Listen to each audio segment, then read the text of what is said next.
This is Aleeza Ben Shalom from Netflix's Jewish Matchmaking, and you're listening to Fascination Street podcast. This was my favorite podcast.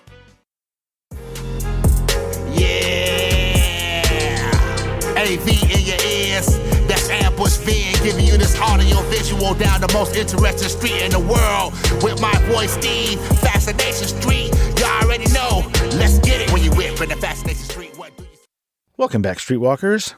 This episode is with Aleeza Ben Shalom. Aleeza Ben Shalom is a Jewish matchmaker. As a matter of fact, she is the host, some would say star, of the Netflix television series Jewish Matchmaking. In this episode, we find out where she was born and raised, what made her move to where she is living now, how she met her husband. We talk a little bit about Aleeza's first two books, and she spoils a little bit of a secret about the third book that is coming out soon, hopefully. And most importantly, how she became a Jewish matchmaker. We talk a little bit about the show, some of her philosophies when it comes to matchmaking and meeting people and relationship advice and things of that nature. She explains some of her catchphrases and what they mean. And then we talk about the show. There's a whole season on Netflix called Jewish Matchmaking, and we get into it. We talk about a couple of the people that were on the show. We talk about some of the things that happened on the show. I had some questions about some of the events and some of the, I guess you could say, props.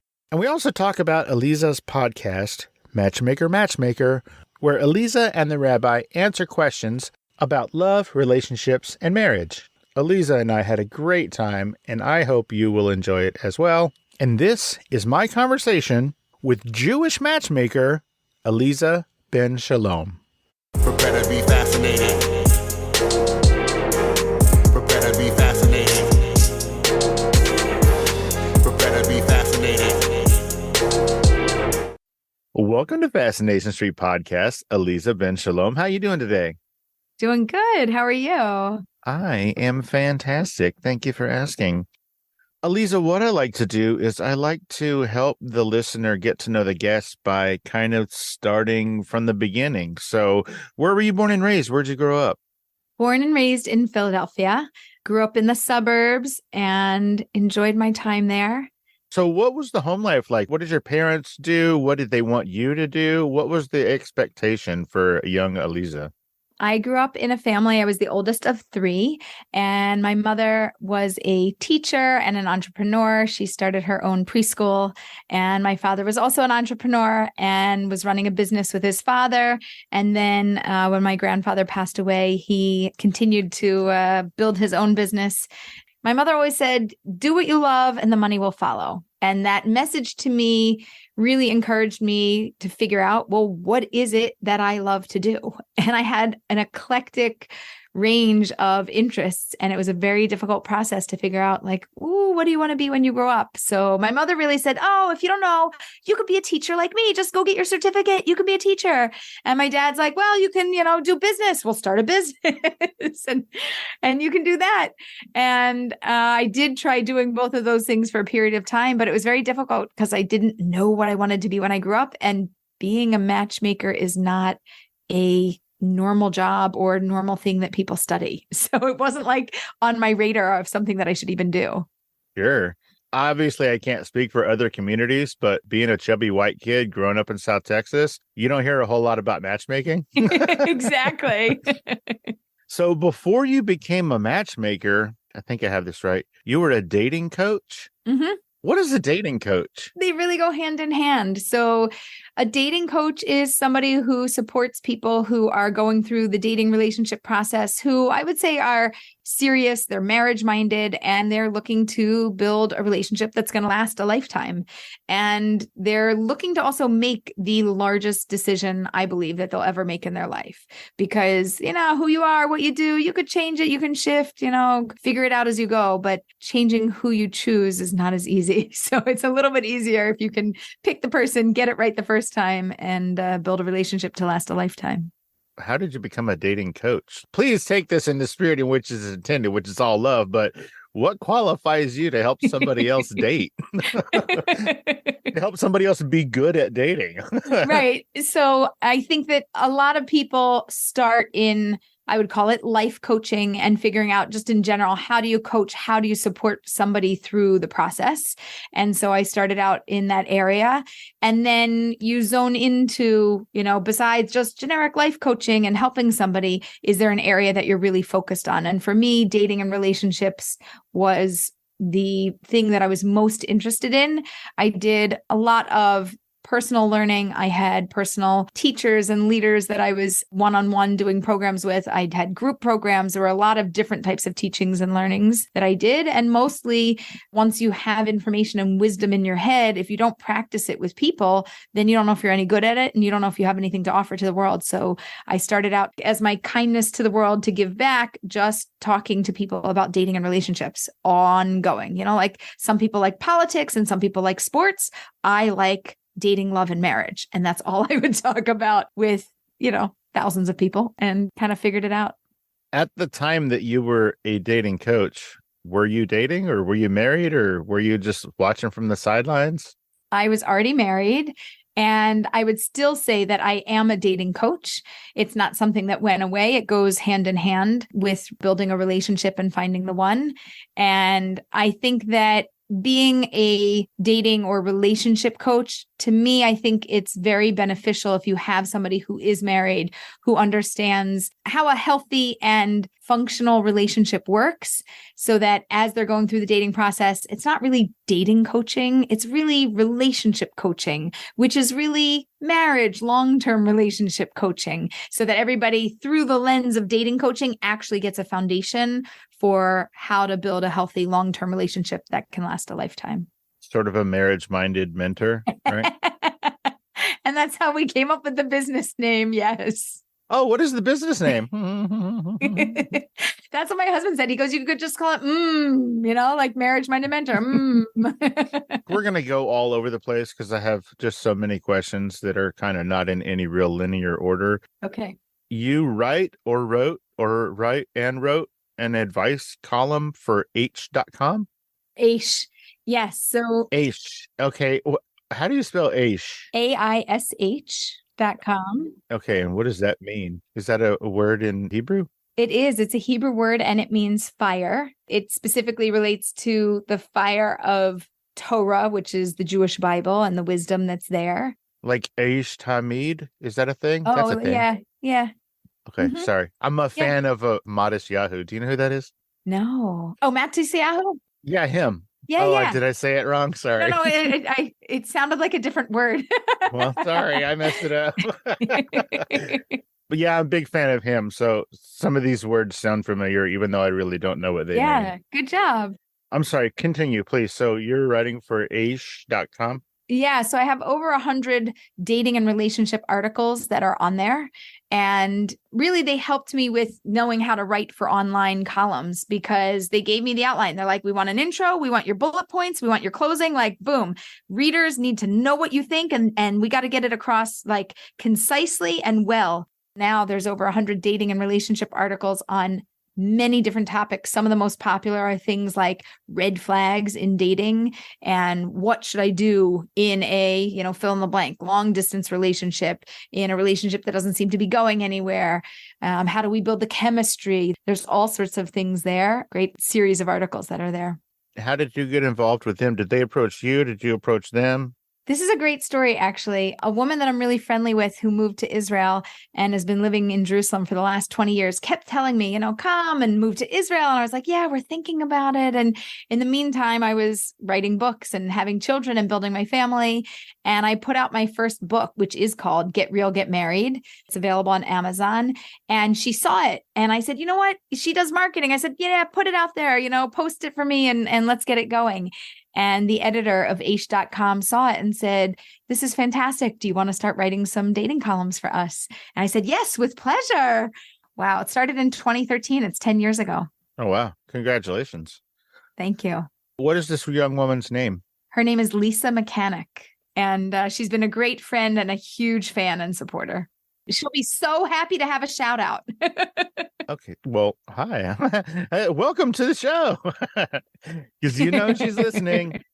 So, like I said, we're going to go all over the place a little bit. Am I correct in assuming that you live in Jerusalem, Israel now? I live in Israel, but we live in a place called Pardes Chana. Yeah, I can't. I say I'll say like this.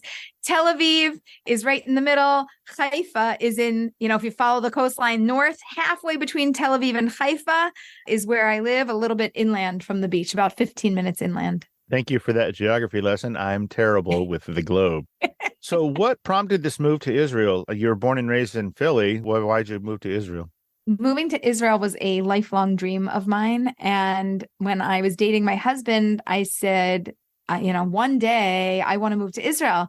Do you want to move to Israel? And he said, yeah, sure. I said, okay, when? And he looked at me like, I don't know when do you want to move to Israel? And I was like, let's move in the next 5 years. Like, we'll get married and within 5 years we'll move. And he said, how about 10? I said, no, okay, 7. We'll compromise on 7. We can't stay here too long. I don't want to get stuck. We got to go. We didn't make it on the 7-year mark. We were a little bit late, traditional Jewish standard time. We made it 18 years after we got married. And we've been here for over 2 years. It's been fantastic. It's been a lifelong dream come true. I'm really the happiest. I want to compete for the happiest woman in the world. If there is a place to apply for that, I am putting my application in. Well, fantastic. Good to hear. You said that it was a lifelong dream and that you always wanted to go there. What was the pull? What was the attraction? What was it about Israel that made you want to go? It's interesting. We don't have family here. I didn't at the time speak the language.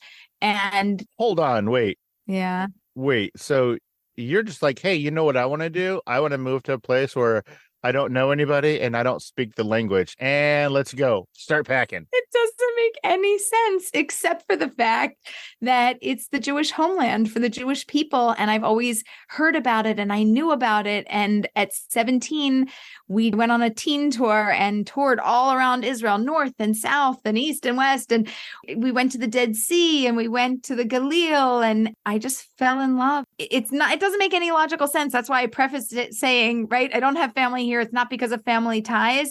It's just the homeland for the Jewish people. And it's more of probably, I would say, a spiritual connection and a knowing that this is just the place that I and we belong.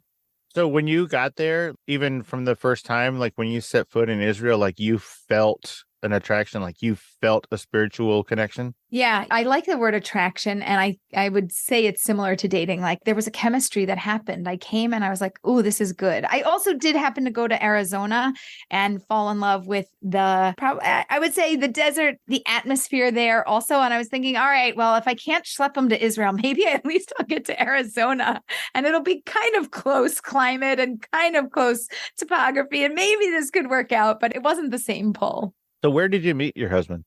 We met at a retreat in Orlando, Florida, and it was a Jewish singles retreat. I hadn't even taken a vacation that year at all. And my girlfriend told me about this amazing retreat. She says, let's go. And I said, great, let's go. And she called me and she goes, no, I can't go. I said, fine, forget you. I'm going. I need a vacation. We met there. We left dating different people, but we were both from Philly and we broke up and then we started dating each other. Oh, cool. So you're both from Philly, but you met in Orlando and then moved to Israel? But we did live in Philly for 18 years together. I mean, my whole life plus 18 years of marriage. Sure. Did you end up dragging him to Arizona at some point? No, we didn't go to Arizona. We just stayed in. I'm really a family girl. I am very close with my family and his family. The hardest thing about moving is not being with family. So we never left because of that reason. And then it just came a time where it was also Corona. A lot of people did a lot of things. Like some people got dogs and some people got babies and some people moved countries. So we got a dog and we moved countries. No babies? No, but now our dog is pregnant and she's about to have babies in about 2 weeks. So. Oh, sweet. Yeah. Congratulations. Yeah, she's so adorable. So your first book, Get Real, Get Married. I don't want to say what's it about because I feel like it's in the title. But what prompted you to write this book? Who's it for? The book is for marriage-minded singles. And I thought to myself, if I never write another book again, what wisdom do I have that I would want to put in here that would be timeless and relevant for anybody who was marriage-minded? And that all got thrown into the book. And what prompted the book was that I was trying to help people. And you got to pitch who you are and you got to teach the world about why they should even talk to you or know about you, like Fascination Street. Like, why should they even be fascinated with you? Like, what's the draw? And somebody said to me, Aleeza, if you want to do anything in the world, it starts with writing a book. You need to put your information out there. If people like it, then it's going to work. And if they don't, maybe you write another book, but you have to put your wisdom into the world, and people can then make a decision if they want to work with you. And it was the single best advice that I got. I self-published the book, put it on Amazon, and that's where it's been this entire time. I wrote a second book, and now I do have a literary agent. I have a new book that's, God willing, going to be coming out. Okay, so you have a second book and a third is hopefully in the works. What is the name of the second book? The second book is called Virtual Dating. And while I was busy writing Virtual Dating, I was also making plans to move to Israel. It was also a pandemic. I was also being a teacher at home for my children because there was no school. And I was really worried about singles. Like, what if the world never goes back to the way it was? Like, they have to know how to date virtually. We still have to have love in the world. And I worked very hard in a span of about 4 months to write and publish that book as well. You said something there that I want to touch on. You said you were so worried about singles. A lot of people, especially during the pandemic, were really just focused on themselves, their households, trying to keep everybody that they know safe and well or whatever. And you're sitting over there doing all that same stuff, but then worrying about the future of single people all over the planet.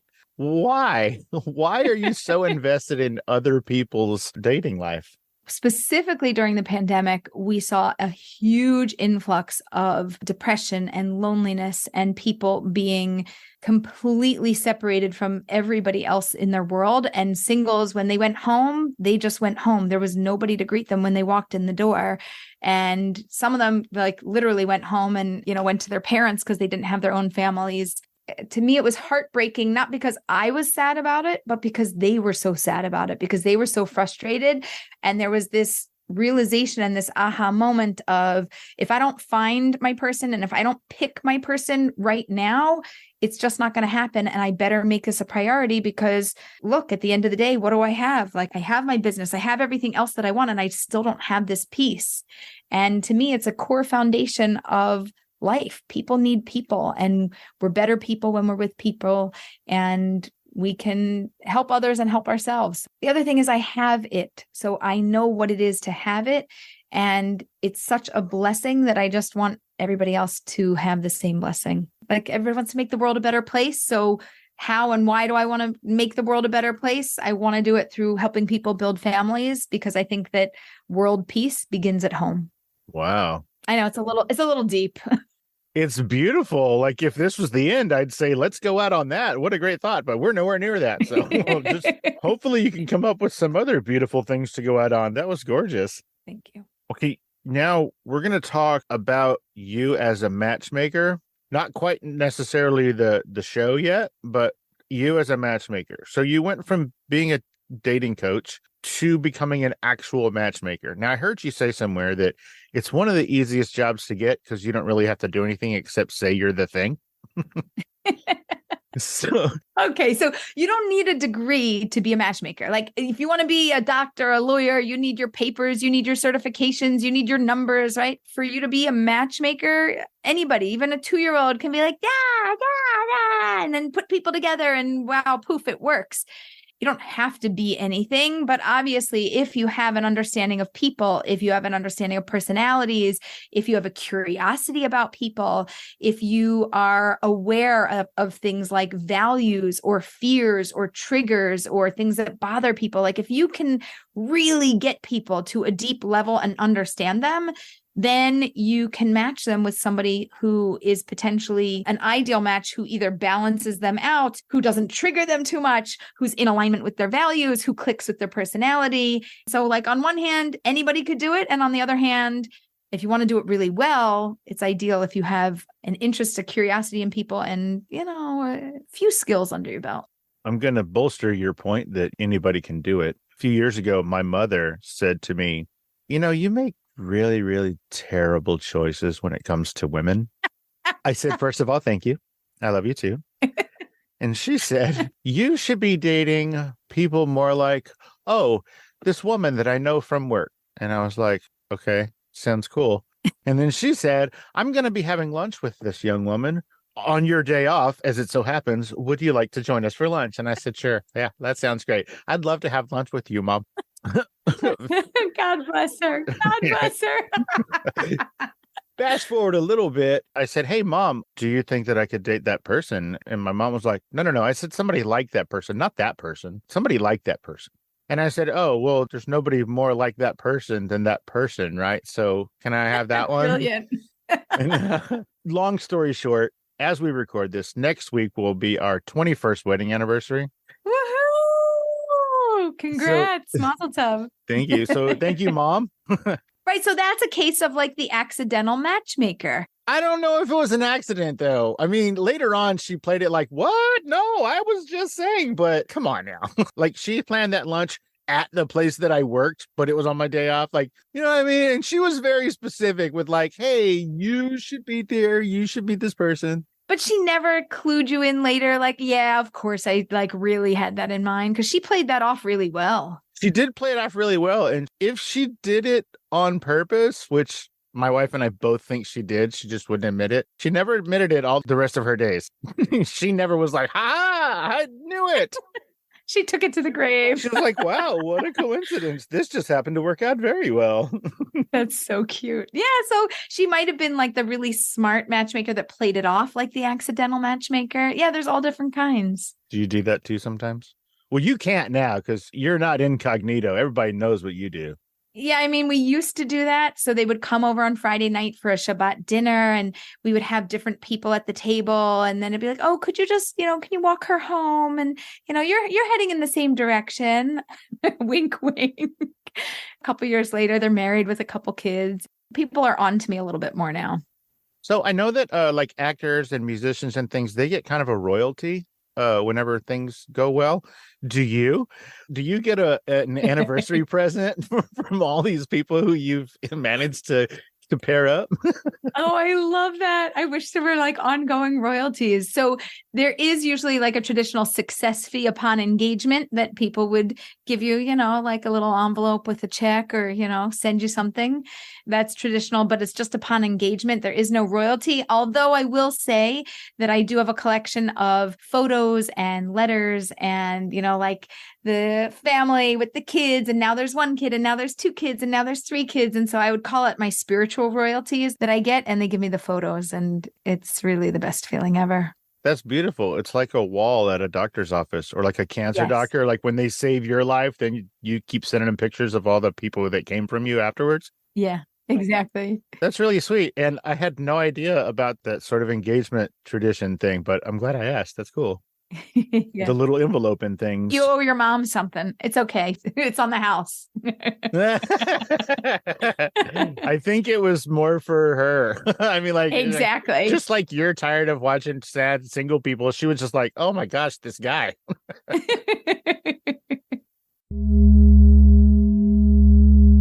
Hey, Streetwalkers. Here's a word from our sponsors.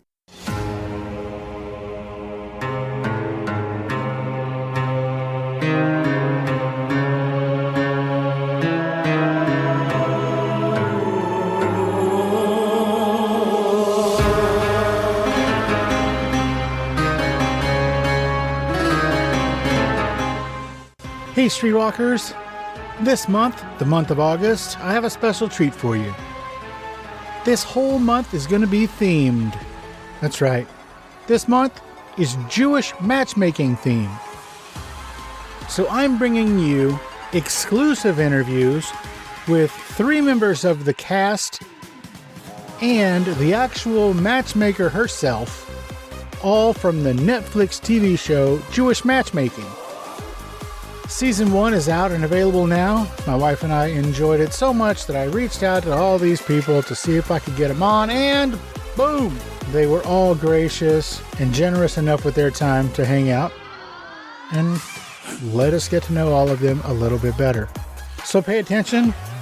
Every Monday this month, the month of August 2023, each week will be a cast member from the show, finishing up with the actual Jewish matchmaker herself. the host of the show. I'm not going to give any names. You can check it out. You can look for it. You can just wait. But you will enjoy every single one of these interviews. I promise. And tell a friend. Let's get back into it.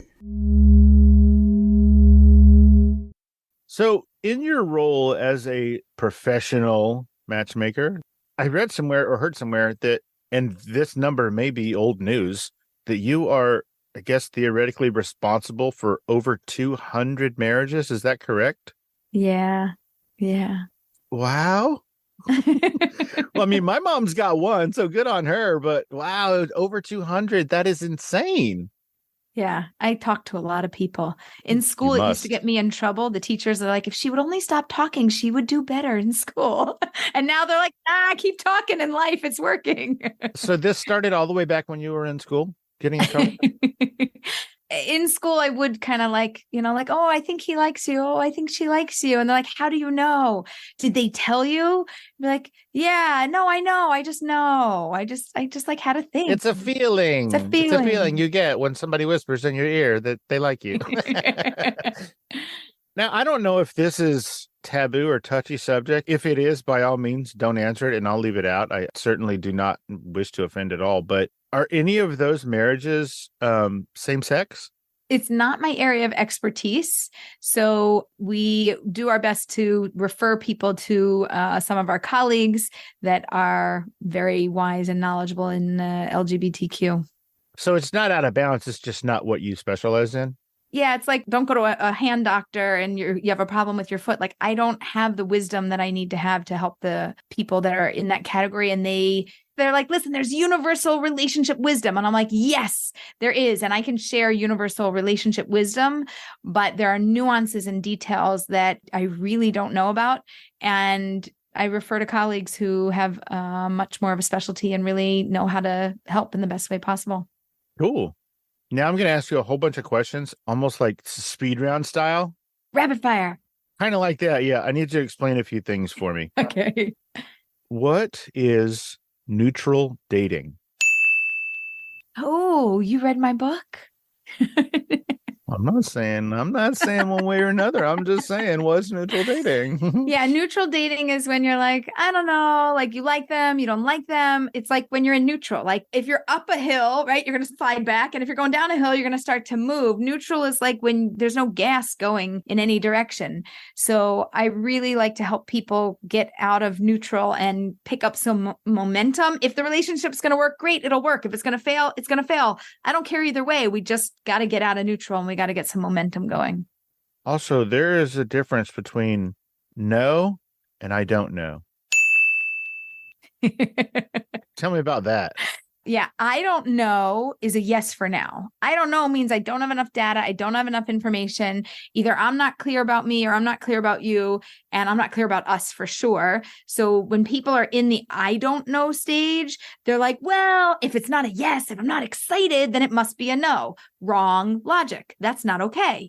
If it's not a yes, then it's also not a no. We don't know what it is. So just go out, get more data. You can always dump them tomorrow, but make sure you don't dump the wrong person.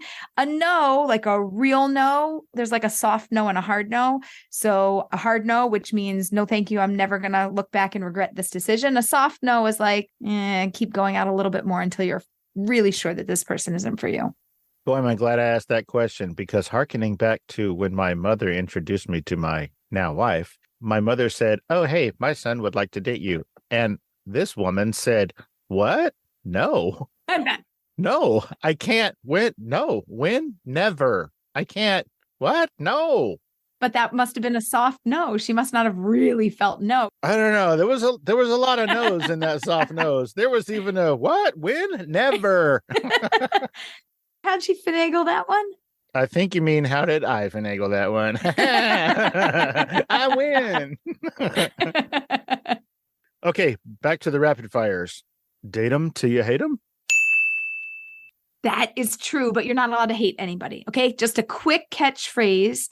And I'm just going to say it now. That is the third book, is Date them till you hate them. That's the one that I'm working on. That's what it's called? Yeah. Is it called Date them till you hate them, and then in a colon or parentheses or whatever it says, but you're not allowed to hate anybody? It might be, now that you mention it. So yeah, I don't really want anybody to hate anybody, but I do want them to remember this, which is kind of like what you talked about, like the I don't know or the no, right? So if you're not sure, just keep going out. And when do I want you to walk away? I want you to walk away when it's a hard no. So how do we say that in a catchphrase? Date them till you hate them. By the way, nobody ever forgets that one. Everybody remembers it. And it gets people to rethink ending something too soon. The quickest death of a relationship is when somebody just ends it because, well, I don't know. I'm just not sure. No, date them till you hate them. Keep going out. Get more data. Try. Put a smile on. Take them to your favorite place. Like really work it. Go to the beach, sunset, anything, picnic. Okay, it's still not working. Okay, you tried your best. So it's kind of well, I'm not in love with this person yet. Yeah, but you don't hate them yet. So just keep going. But yeah, because we want instant, right? Like we want to swipe and just have it happen. And like, it's my person. I should feel it. I should know it. No, that's not how it works. You may feel it, you may know it if you're the feely knowy kind of person, but a majority of the world, our senses are a little bit dulled and they don't feel it, know it right away. It just takes people a lot longer to figure it out. Plus, I feel like a lot of us have some walls up that maybe takes a while to get through to the touchy-feely side. Exactly. Analysis paralysis. All my catchphrases, right? So I have all these different ways of saying a very similar thing, but analysis paralysis is when people's head and heart start to spin out. They kind of like battle each other and they're like, I think this is a good idea. Ooh, but I'm not feeling it. Or the reverse. Wow. Oh my gosh. I feel so good. Like, whoa, I don't even know what to say. Like, blah, my brain's not even working. And then their head is like, but this is not a smart match. This doesn't make sense. I shouldn't be doing this. That's analysis paralysis. And we're really like bringing the head and heart to a place of agreement or satisfaction. That's beautiful. DEW, do. What is that?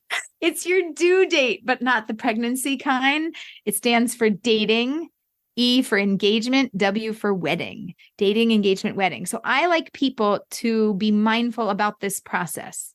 Anybody who tells me they're marriage minded, I'm like, great, wave a magic wand. If you were to meet the perfect person today, you like them, they like you, everybody agrees, it's a perfect match. When would you want to get engaged? And they're like, oh, I don't know, whenever the other person wants. And I was like, nope, wrong answer. Try again. And then we have them try again. And then they're like, no, I don't know. I said, great. Could you get engaged in 1 month? They're like, oh, no. 2 months? No. 3, 4, 5. I just keep counting until they like, you see how they get comfortable. They're like, well, I guess I could do it by 6 months. I mean, maybe 7. Yeah. 8, 9. Yeah, definitely by 9, I would know. 10, 11, a year. They're like, oh yeah, for sure by a year. After that, it's too long. Oh, okay, good. You do have a preference. You just didn't know how to figure out your preference. So let's make sure we know what your due date is, what your comfort level is, the speed at which you want to date. And then you're going to meet somebody. Yay. And then they're going to have a speed at which they want to date. And then they're not going to align. What should we do? What you should do is now have a conscious discussion about it because you know where you stand, you ask where they stand, and then we figure out how to meet in the middle so that everybody's happy. It's like when you said to your husband, I want to move to Israel. And he said, when? And you said, Tuesday. And he said, how about 10 years? And you said, let's go 7. And then y'all agreed on 18. And that's the truth, right? Like we have what's in our head and you make an agreement and then reality happens. But we still have to make the agreement to get to the next stage of the relationship. That makes sense. I'm so glad you understand me. I feel so understood right now. Well, good. That's awesome. That makes me feel better. Tell me about this one. And this is my favorite of your catchphrases. And after you tell me about it, I'll tell you why it's my favorite. Mystery in the history. And go.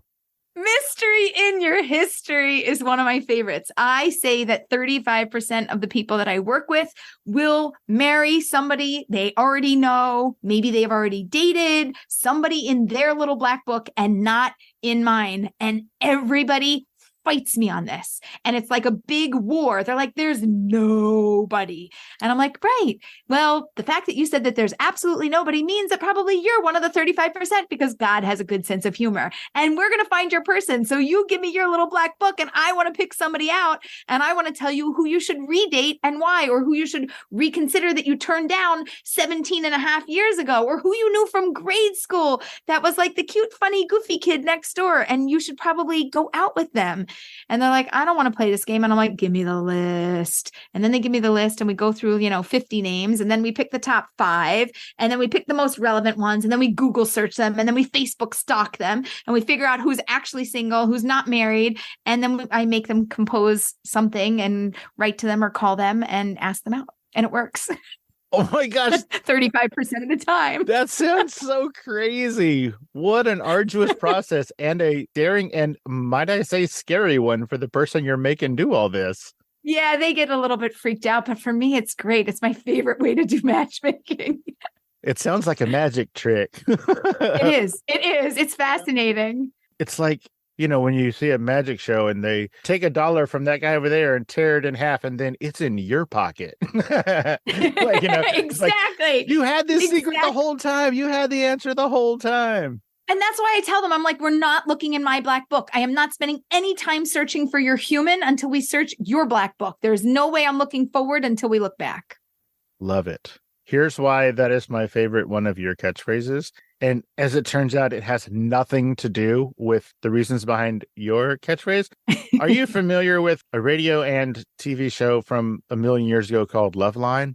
Oh, it rings a bell. MTV with Dr. Drew and Adam Carolla. Oh, yeah. Well, they used to talk about this thing called less history, more mystery, which is sort of what you talked about a little bit on the show, which we're about to talk about. There was one young lady, I think it might have been a guy. I don't even remember. There were so many people on the show, but there was one relationship where you specifically said, don't talk about anybody in the past. Don't talk about any ex-boyfriends, ex-girlfriends, nothing at all. And that's kind of the whole premise behind less history, more mystery, is like, you don't really need to know everything that this person did before you met them on the first date. You don't need to know their dating history, whatever. The first date, you don't need to know that they've been married before, whatever. And I thought it was hilarious because I'm sure you said this to multiple people, but the only person that they showed you say that to, the very first thing they did on that date was talk about all their exes. Everything. They broke every rule. I know who you're talking about. It's Harmony. I love Harmony. And she was so honest and real because afterwards she's like, maybe that's why I'm not married. I broke every single rule she gave me. And we laughed about it. But I really just give people a guideline to try to follow. I don't remember that phrase. I wasn't like a follower of that show, but I like that. Less history, more mystery. That's good. I think it's kind of cool. I might borrow it, but I'll actually claim where it came from. Yeah, it's Adam and Drew. Yeah. You have their permission. It's fine. Now we are going to talk about the show. Ladies and gentlemen, Aleeza Ben Shalom is the matchmaker, some would say the star, of the Netflix television series Jewish Matchmaking. Is this a spinoff of Indian matchmaking? Yes, 100% it is. It's the same production company. Indian Matchmaking was a phenomenal show. It got rave reviews. It got renewed for season 2 and season 3. And the production company went to Netflix and said, great, we've got a brand. Let's do Jewish matchmaking. And Netflix was like, we're in. Find us a Jewish matchmaker. So you didn't go to them. They scouted you? Correct. The true story is, since you like name dropping. Do it. My matchmaker girlfriend, her name is Lori Young. She's known as the Seattle Shadchan. Oh, Lori. You don't know her, do you? Are you teasing me? No, not at all. No, I'm teasing you. They scouted her out, all of my other colleagues as well. And she was talking to them and they were like, well, you want to do this. And then she's like, no, I don't really want to do this. And like, why not? It's going to be wonderful. And she's like, nope, you want my girlfriend Aleeza. She and I have been doing webinars. Lori's been a matchmaker. She's been doing dating coaching. I trained her because I have a training course for matchmaker and coaches during COVID. Oh, besides writing the book, virtual dating, Lori and I started running singles speed dating online. We would co-host it. And we started a matchmaker training once a month gathering online. And she's like, you just want Aleeza. She speaks off the cuff. She's got lots of thoughts. She's got lots of phrases. You just call her. And she calls me. She's like, pick up the phone. Casting is calling you. It's a good thing. So a matchmaker made the match between me and casting for the show. That is precious. Thanks, Lori. So far, there's one season. Do we know if there's going to be more seasons? Can you say? No, we're left in limbo. No, we do not know. We're still awaiting. Everybody's got to watch episode 1 to 8 and then, pray for a Reno. So even you don't know. Yeah, we're waiting. Okay, cool. Well, guys, she winked, so she might know. She's just not going to tell me, and that's okay because nobody wants to get sued. I'm just kidding. She did not wink. All you Netflix lawyers. Get me in trouble. So was this show filmed during COVID? This was produced February of 2022 through August of 2022. So we were still swabbing, doing COVID tests during filming. The tail end. A bunch of dates got canceled because people either had COVID or failed the COVID test. Sure. That was complicated. At a certain point, like everybody was in Miami, it seemed like. And I was just wondering, is that because of the no mask mandate that was happening in Florida? Like, No, we had one of the clients, Danny, who lived in Miami that we went to see. And then, you got to do back-to-back filming and there's a lot of things happening. And then one of the other people that we wanted to set up, they're like, I'm visiting my parents. I'm going to be down there. I'm like, oh, cool. That's good. And somebody else said, I'm going on vacation. I'm going to be down there. We're like, okay, great. We're going to do a Miami filming. And we ended up with a lot of Miami dates. Oh, here's a question, a matchmaking question. Oh, I don't know. Let's just say I'm dating this woman who I ended up marrying later. Let's just say I'm dating this woman and I think it's going great, but she might not necessarily think it's going as well as I do. How do you navigate that as a matchmaker? Like if maybe you on the outside, you're like, well, she's clearly not into you as much as you are into her, dude. How do you explain to me, the dude, that maybe she's just not that into me? Do you explain that? Okay, so if I thought that this was a good match, I would say to you, maybe a little more mystery. Like you might be too into her. You might be showing too much interest and it might be overwhelming for her. Be more aloof. Yeah, well, not aloof exactly, but just hold back a little bit because if she feels like you're so far ahead of her and she's not off board, but she's not exactly on board, the distance between where you're at in the potential relationship is too far. So we want her to see like, oh no, he's not thinking that you're going to get married and build your family together and like end of the road. And then I would talk to her and I would say like, hey, you've got a really great guy and he's totally interested in you, which might feel overwhelming for you. And then I'd explain everything that I just explained to you and say, listen, if I had a preference, I'd rather the guy be more into the woman than the woman be into the guy. So we're actually set up for success, but I know this is a little bit much, but date him till you hate him. You got to keep going out and giving this a shot because I really think there's something there. If I didn't think something was there, I would just tell you, I know you're really into her and I'm sorry, this is going to crush your heart, but maybe better you hear it from me than her. And like, it's not going to work. Nice. Thanks. That was a question I had earlier. No reason. Unlike a lot of Jewish matchmakers, I assume, you work with Reformed Jews. What is a Reformed Jew? That's a really good question. So in Judaism, we have all different observance levels, everything from a Torah, Bible observant Jew to somebody who is born Jewish but doesn't happen to be practicing. So there's a lot of different labels and Reformed is one of those labels. I would say that it is a more modern approach to their Judaism and how they experience it. Typically, they're not necessarily fully Sabbath observant, whether they do or don't keep kosher. Everybody, I can't even give you labels. Like there's not a good answer. There's a word on the show that I came up with and it's called flexidox. I don't know if I heard it somewhere or how it came about, but it's now a thing. And flexidox is just this term of being like very flexible with people that might be Orthodox or they're flexidox. But I feel like in Judaism, there's a lot of understanding who I am and how I experience and live my Judaism. And there's like knowing it and there's practicing it.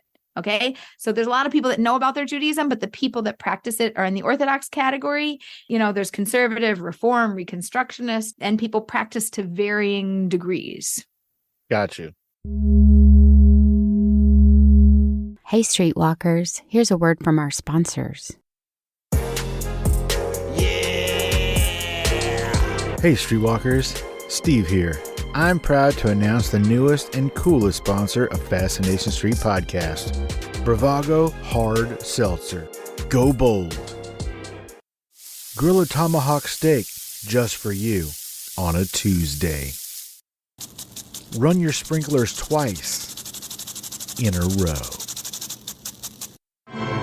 Wear 2 different socks to your sister's wedding. Play golf with 2 balls from the ladies' tee box. However you go bold, do it with Bravago Bold Seltzer, the newest and boldest hard seltzer out there, with flavors like Sweet Freak, Vanilla Orange Cream, Chill Out, Rainier Cherry, and Sucker Punch, Strawberry Lemon.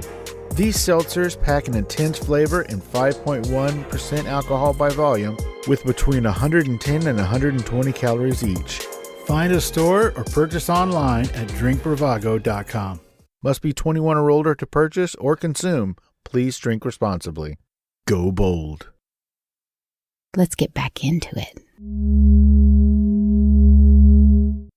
This is going to sound so super weird, but in 2023, all we do is overanalyze everything and try and find meaning in the weirdest, most minute detail. Sometimes you used a fountain pen, and sometimes you used a ballpoint pen with a crystal on it. Is there a reason? Am I supposed to read anything into that? You really like the people when you use the fountain pen, and you're just okay about the people with the ballpoint pen? Okay, I'm going to give you the real story. It's really cute. Okay, so the crystal on the pen isn't crystal. It's actually like a little diamond. It's like a little, kind of one of those cheesy, like a matchmaker would use a pen with a diamond on the back. Oh, it's cheesy as heck. It is so cheesy. That's why I brought Okay, it up. so that I only like once or maybe twice I used it. Mostly I really didn't. The fountain pen. So actually the very first person that I recorded with, I walked in the room and I was like, normally either I'll come with, my notebook, my computer, my whatever, but like it was a whole filming thing. And I walk in and they're like, well, what are you going to do? Like, how do you want to do this? And I was like, oh, I need my notebook and a pen and I didn't have anything. So Harmony actually gave me the notebook that I have. And Jean, one of the producers, is like, here, you can use my pen. And she gives me this gorgeous pen. And I'm like, oh, it's a fountain pen and it's gold. And it was so spectacular to write with. It brought me back to my childhood because I used to write with fountain pens. And I was like, wow, this is amazing. I love it. Here. And I give it back. She goes, no, hold on to it. Like you started using it. Like that's it. That's the pen for the show. Now it's a prop. She bought me and engraved a pen with my name on it, the same pen, and gave it to me midway through. It was really, really sweet. That is so sweet. I'm glad I asked. Yeah.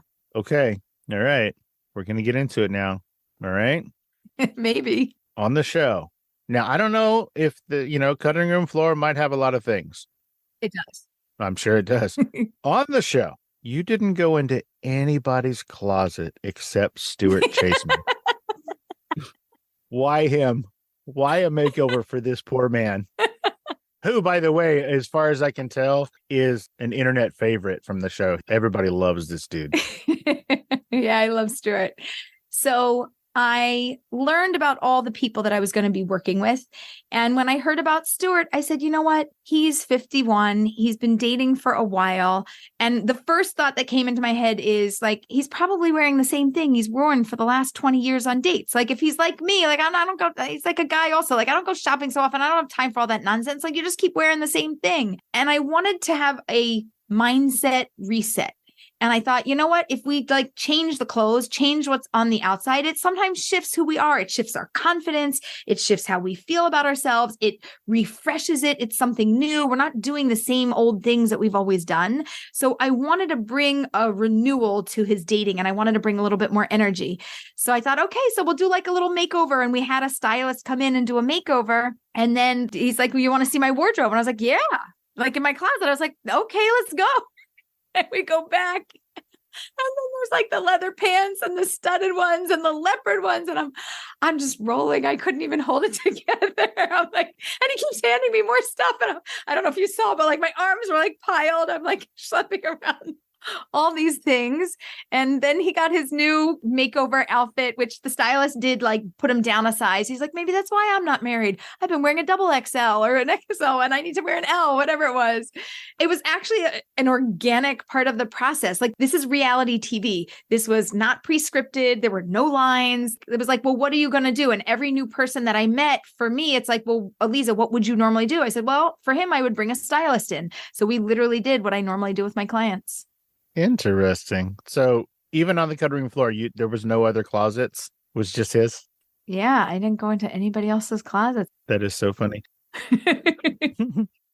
In your history of hundreds and hundreds of successful connections, what's the fastest connection you've ever made?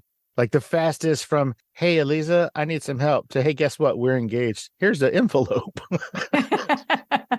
I had somebody go 7 weeks from hello to under the chuppah and getting married. Not even engagement, like everything, full on 7 weeks, not even 2 months.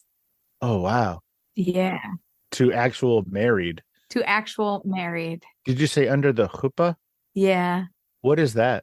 The chuppah is the wedding canopy that traditionally when you Jewish couple gets married, there is this gorgeous wedding canopy that people stand under with the rabbi, and they perform the whole ceremony there. Gotcha. And what's the slowest connection you've ever made? Fastest one's 7 weeks. What's the slowest? How many decades is the slowest one? That's such a good question. I'm sitting here going, ooh. I did have a couple, and I guess sometimes people also come to me in terms of connection. Maybe I didn't match them, but they matched or met, but then I'm guiding them through the process. And there was a couple that was, I think the timeline was somewhere around 4 years. And I said, listen, like, you got to make a decision. You're basically already married, but you're just not married. And when the breakup happens, if it happens, it's going to be like a divorce. It's going to be really terrible. And the longer this goes on, the more complicated it's going to get. So like, we got to make a decision. So either it's a yes or it's a no. You've got more than enough information, and we've got to make a decision now. Got you. Now, there is a thing that you mentioned. Remember, I'm wholly unfamiliar with the Hebrew language, with traditions of the Jewish culture. I'm going to say this wrong, and I apologize in advance to everybody who's listening. Tell me about that Nagila thing where you don't touch each other. Okay. First of all, you're doing great, by the way. I was really impressed with your chuppah. You did a good chuppah with a chuppah. Thank you. I tried really hard on that one. You nailed it. I was so impressed. Okay. So there is this concept called shomer nagia, and shomer is guarding and nagia is touch. So it's guarding our physical interactions with people. And in observant Judaism, people will not touch at all until they get married. And if you want to know a secret, which isn't really a secret, but my husband and I got married and we never touched. The first time that we touched was after we were under the chuppah. And then one of the parts of the ceremony is that the rabbi puts a glass down and my husband broke the glass, stomped on the glass. Everybody says, Mazel Tov. And he reached over and he grabbed my hand. And that was the first time that I touched my husband. So there are people that don't actually touch during dating and they wait until they get married. But I try to make a very light version of this so that anybody who is not Orthodox or not practicing this could kind of like try it on for size. So I'm like, let's do like the 5-date challenge. Let's go 5 dates and just no touching. And people are like, what? And I was like, what? What do you, what? I like, what? And I was like, fine. Can you do 4 dates? They're like, huh? It's like crickets, like nothing. I'm like, 3 dates. Can we do 3 dates, people? 3? They're like, 2 dates. They're like, I don't know. I'm like, what should you do if you cannot not touch the other person for 2 dates? And they're like, yeah, I guess we should just go out for like 1 date. I'm like, no, get therapy. You definitely need therapy. If you cannot touch them and hold back for 1 date, we have a problem. So everybody takes personal challenges, right? Couch to 5K. I'm going to do it. Okay, great. Well, if you want to try dating for marriage, how about meeting to 5th date? Don't touch them. And if you still like them and they still like you back, guess what? This is really good news because there's probably something there. And then if you touch each other, like, I'll look the other way. Whatever happens, you live your life the way you want to live it. But you got to know that you like the human being. They're like, yeah, but you got to check out the physical. And I was like, great. After 5 dates, make sure you like the human first. We don't care about their body if you don't like their thinking. It just doesn't matter. So people that like it, many people they're not religious, they're not even Jewish. They're like, no, I buy into it. It's smart. I'm like, yeah, you want data, you want analysis, and you want it to be authentic and real without being swayed and biased. Try not touching them. By the way, it's brilliant. It works. I love that you said it's brilliant. I love that. You're just like, oh, by the way, it's brilliant. Also, love you to death, Harmony, but I'm pretty sure that was one of the rules you broke on that date too. She owned up to it. She's like, I broke every rule, Aleeza. Sorry about that. We were watching it and I mean, it was like a smash cut to you saying don't touch anybody to her hugging this dude. And my wife was just like 5 seconds. She didn't last 5 seconds. 5 dates, not 5 seconds. It was hilarious. I heard, and I don't know if this is correct, but the first time you met all of the people that were on the show was in front of a camera. Like this wasn't from your black book. This was from somebody else's black book. Yeah. So what we did was a lot of people applied to the show and there was a filtering process with casting. And then there was like the top list of the top 50 potential people that we could work with. Netflix had their pick and production had their pick, and I weighed in on it and gave them my picks. And we got like a little 1-page bio, a little video. So I got like a little bit of a feel for somebody. And then I said, great, well, let me like talk to them, meet them. I'll do some background stuff. They're like, no, we're going to meet on camera. And I was like, oh, okay. And the very first time that I met everybody was on camera, except what I figured out, Noah from Wyoming, he's like, I know you. And I was like, what? He's like, yeah, we've met before. And I was like, wait, everybody I met, if you call, he said, I called you before. I said, then you're in my phone. And I looked him up and I was like, is this your number? He goes, yeah, that's my old number. So actually did know him, but I just didn't remember that I knew him because I meet a lot of people. So if it's like a one-time meeting, but you landed in my phone, you're forever there.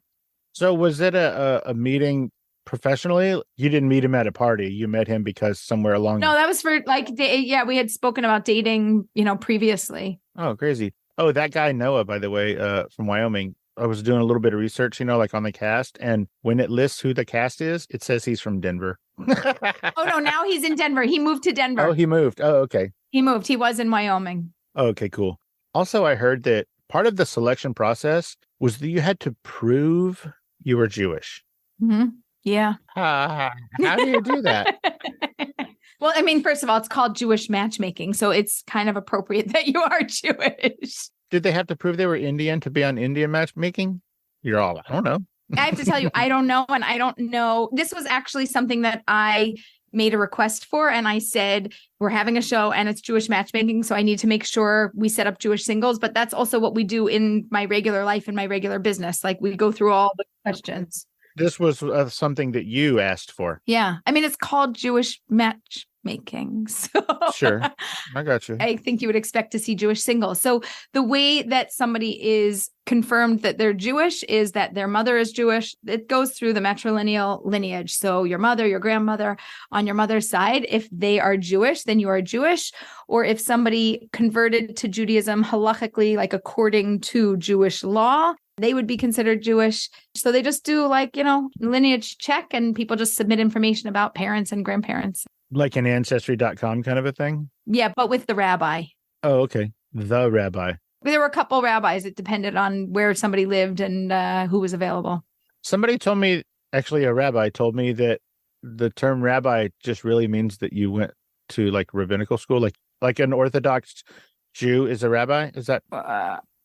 I'm a love, dating, marriage expert, but I'll tell you that a rabbi is somebody who has done an extensive amount of learning and completed a certain series of learnings in different areas. And then they take tests to confirm their knowledge and wisdom. Okay, cool. You have a podcast. Yeah. Wait a minute. Hold on. Let me get this right. It is called Matchmaker. Make me a match. Yes. Matchmaker. Okay. So before you go on, I have listened to every single episode of this show. No, you haven't. Yes, I have. And I'm so confused because you never say the rabbi's name. It's Aleeza ben Shalom and the rabbi. Who is this rabbi? Who is this person? And why does he not get his name out there? I could not find it. If it's there, I don't know where it is. Okay. So his name is Rabbi Yisroel Bernath. And he is known as the Love Rabbi. He actually had a program and a show called Kosher Love in Canada, which was a huge hit. And you should definitely look it up because you will really like it. It's highly fascinating. I love this podcast. This podcast, we take one question, we answer it until like the end of the end. We're like, okay, are we done with the question? Yeah. No, wait. Oh, something else. And we really get to the bottom of it. And we do it all within about 7 to 10 minutes usually. And then maybe it's like 18 minutes or 3 minutes on the outliers. How did you guys meet? Okay, this is a funny story. I mean, it's only funny to me. If you say a matchmaker's retreat, I'm going to hang up on you. No, it wasn't a matchmaker's retreat, but it was the matchmaker of all matchmakers who made the match. Jesus?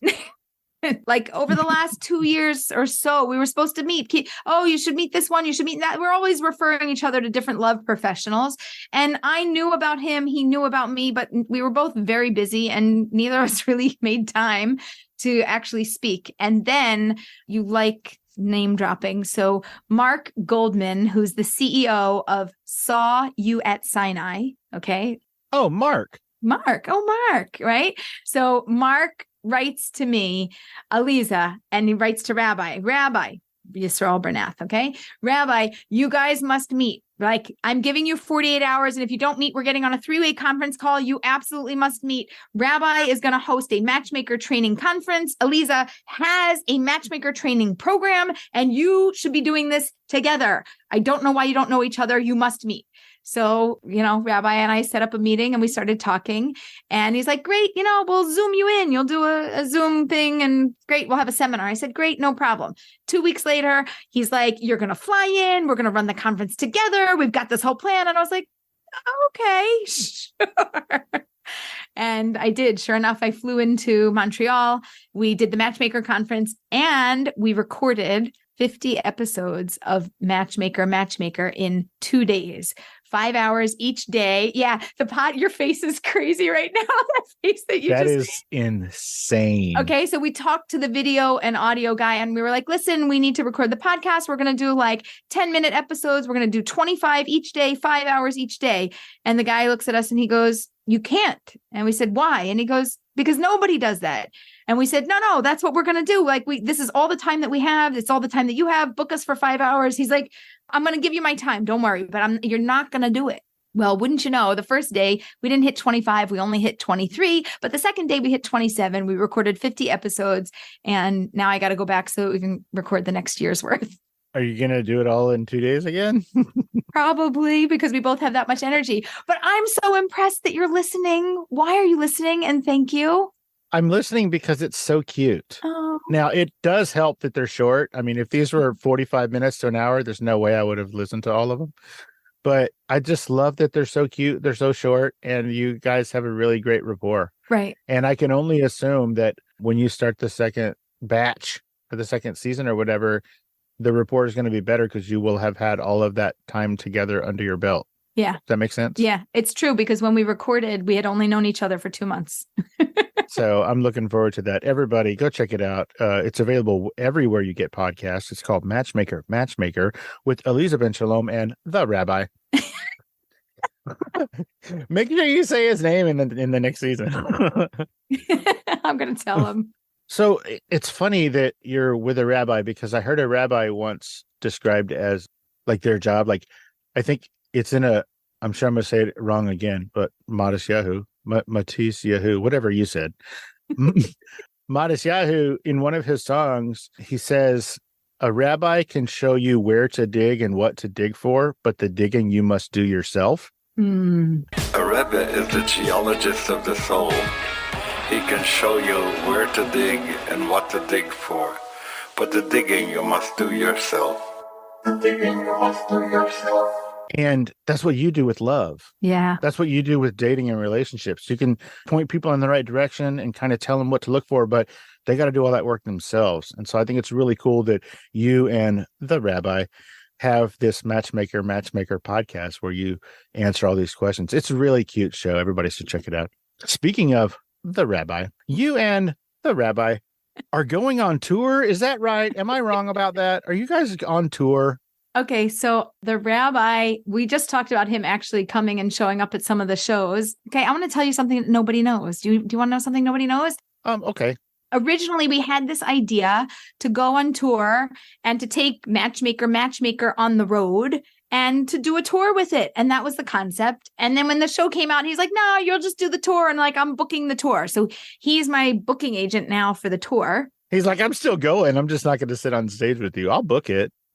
Well, okay, so we did go to Montreal where he is, and he was on stage with me, and it's great. Like you said, we have a really good rapport. We're both camera ready, so to speak, and always speak off the cuff and definitely always speak our mind. So it's highly entertaining, but he hasn't been like landing in every city with me, but we have been talking about it. We're like flirting with the idea. So he's running the whole tour. It's a very popular thing. Touring podcasts have been going on for decades. Well, over a decade. Okay. Well, so maybe our next round, well, because like we're, booked out for a few months, but maybe our next round, this is like the live matchmaking tour.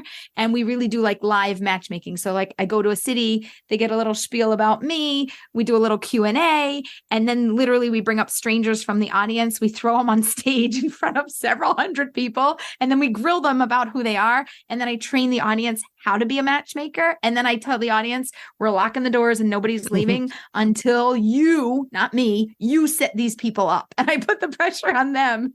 And then that's what we actually do. You should let everybody know that you'd cleared it with the fire marshal, that it's okay that you lock all the doors. I think on August the 6th, you're going to be doing a show in Chicago. Yes. By the time this episode comes out, that will have passed. So I'm bringing it up. You have a show coming up as we record this on August 6th in Chicago, which, as I understand it, is mere inches away from Stuart Chaseman's home. Oh, maybe he'll be there. And so my question is, will he be there? Is he invited? So everybody's always invited. Like I literally fly into a city, I show up, I do my thing, and then I fly out, and somewhere between 12 to 24 hours, but I'm not running the event. So it's the city itself that's in charge of those things. So the answer is I got to check with the city, but the rabbi might know. You should at least bring him on. I don't know, just to get everybody even more excited, because like I said, that dude's an internet favorite. Maybe he'll play a song. He would love that. Okay, so I think it was on the show. I've listened to so many interviews and things, so I don't even know where this came from, but you said it and I love it. You said, each and every one of you who is searching for your soulmate, may you find your soulmate. May you get married with ease and build a beautiful family together.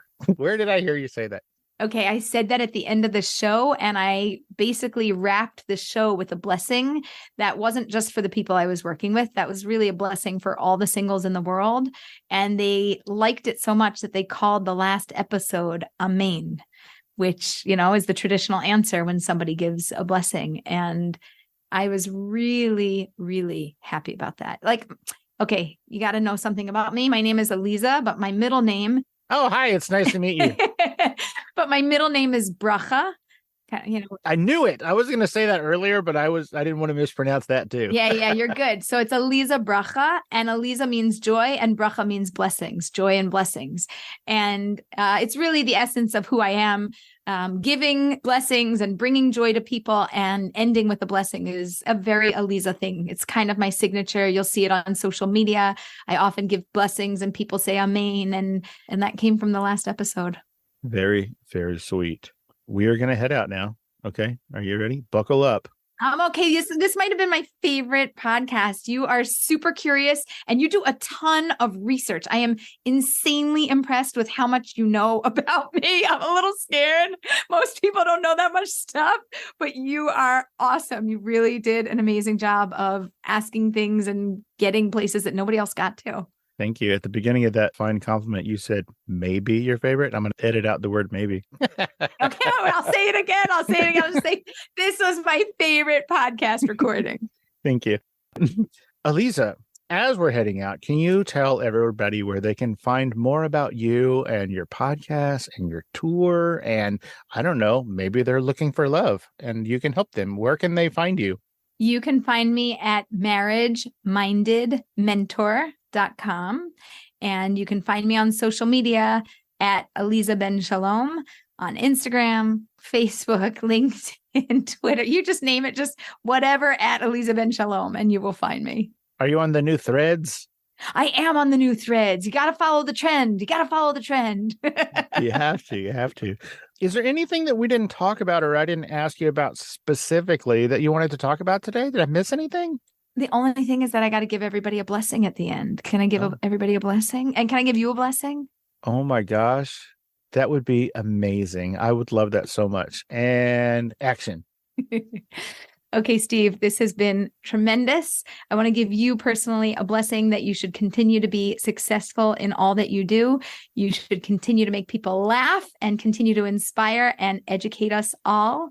And for all of your listeners who are single, may you meet somebody soon who brings a lot of joy into your life. May you both have clarity, and may it happen for you this year. Oh my gosh. Thank you so much. And now you say amen. Oh, amen. Good job. I appreciate that. That is the sweetest thing ever. Nobody has ever done that for me in almost 370 episodes. Nobody has ever. No. They're going to get even better and way more popular now because you've got the energy of a blessing. Oh my gosh. You are amazing. Oh, goodness. Aleeza ben Shalom, thank you so much for taking the time out of your busy day and your hectic matchmaking schedule to hang out and let us get to know you a little bit better on Fascination Street. I really appreciate it. Thank you. This has been a true pleasure. The pleasure was all mine. Aleeza, thank you. I really do appreciate your time. And this was more than I could ever possibly have imagined. I knew from the moment that I saw you on the show that you were sweet and that you had a good heart and you had a good nature. But I had no idea that this would be as much fun as it has been. So I appreciate your time. Thank you so much. Thank you. Thank you. This was like beyond. Really, it was the best interview. You're super curious, by the way. I think that people are curious, but they haven't done enough research to be properly curious, if that makes sense. Like you've done enough research that you actually know what to ask about, as opposed to just asking like a generic curious question. Thank you. Do you do that with everybody? Do you really like research everybody? Because this is like a lot of information that you know that most people don't know. Like, I'm so glad you liked it. Thank you. This was fun. Lots and lots of fun. Tell your wife I'm glad she picked you. Good job. She did a good job. Oh, I'll tell her. You're so sweet. Thank you. Bye-bye. All right. Bye. Hey, Streetwalkers. This was the final installment in my month-long celebration of the Netflix TV show Jewish Matchmaking. If you enjoyed this episode and you didn't catch the previous 3, go back. Check them out. I had nice, long, in-depth conversations with 3 of the cast members, Stuart Chaseman, Pamela Ray Schuler, and Harmony Krieger.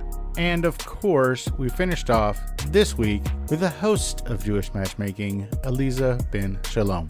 I had a blast talking to all 4 of these lovely, sweet, kind, and generous people. Thank you to all of them, and thank you to all of you for checking it out and sharing.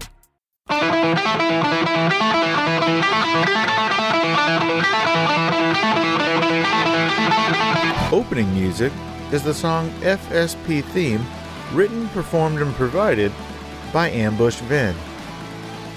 Closing music is from the song Say My Name off the 2021 album Underdog Anthems, used with permission from Jax Hollow.